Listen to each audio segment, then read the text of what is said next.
Amelia sat by the window watching the rain trickle down the glass. The dim light of the street lamp flickered, casting shadows across the small apartment she shared with her husband, Victor. The air inside was thick with cigarette smoke and the scent of alcohol. Empty bottles cluttered the table, a testament to yet another night of his indulgence. Victor lay sprawled on the couch, his shirt half unbuttoned, his boots still on. His gun rested on the coffee table beside him, a silent reminder of the world he lived in, one she had been forced into. She traced a shaking finger over the bruises on her arm, remnants of the latest argument. She couldn't even remember what had set him off this time. Maybe she had spoken too softly. Maybe she had looked at him the wrong way. It didn't matter. Victor always found a reason. "You should be grateful," he had sneered at her just a few hours ago. "I took you in when you were nothing. Without me you'd be begging on the streets." Those words had become a mantra, one he repeated so often that she had started believing them. It wasn't always like this.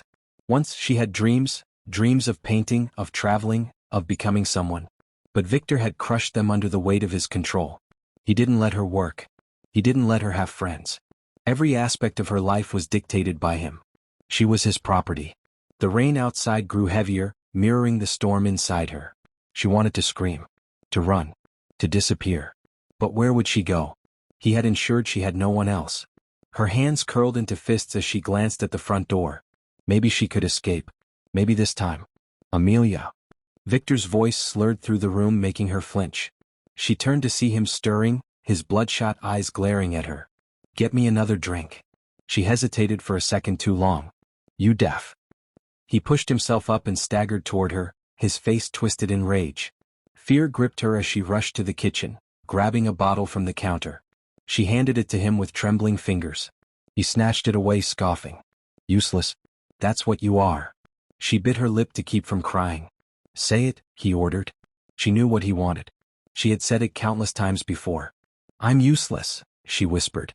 Laughter rumbled from his chest as he collapsed back onto the couch, taking a long swig.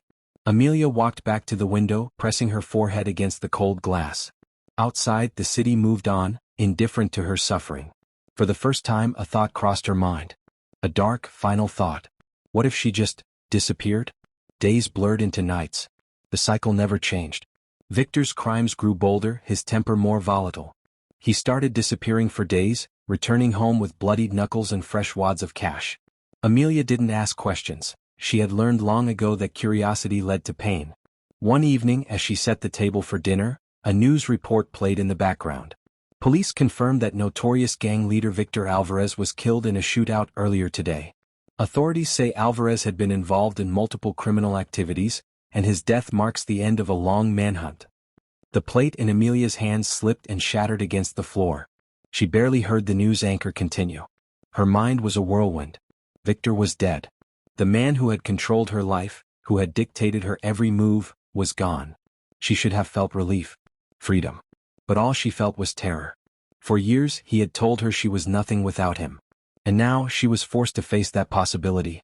What would she do? She had no job, no savings, no one to turn to. The apartment wasn't even hers.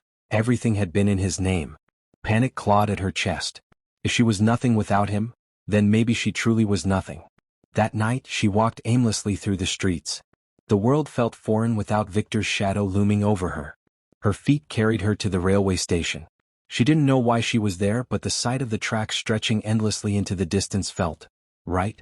She stood at the edge of the platform, staring at the rails below. Maybe Victor was right. Maybe she really couldn't survive on her own. Maybe this was the only way out. The distant sound of a train grew louder. Her breath quickened. Just one step, and it would all be over. She closed her eyes. Then, a strong grip yanked her backward. She stumbled, falling into someone's arms. "What the hell are you doing?" a voice demanded. She looked up into the concerned face of a man she had never seen before. His eyes held no judgment, only worry. The train thundered past, the wind rushing against them. She should have been dead. Instead, she was in the arms of a stranger who had just saved her life. The man's name was Ethan. He didn't let her walk away that night.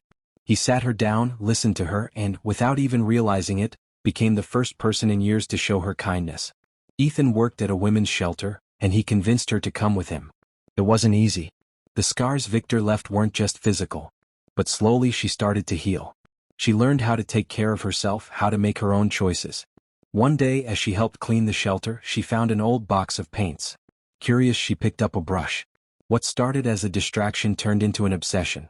She poured her pain onto the canvas, turning darkness into beauty. And people noticed. A local gallery displayed her work. Then another. Then another. Within a year, Amelia had become a name people recognized. She wasn't just surviving, she was thriving.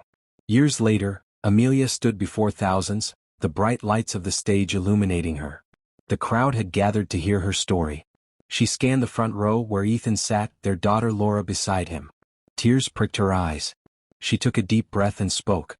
There was a time I thought my story would end on the railway tracks. But today I stand here because someone believed in me before I could believe in myself.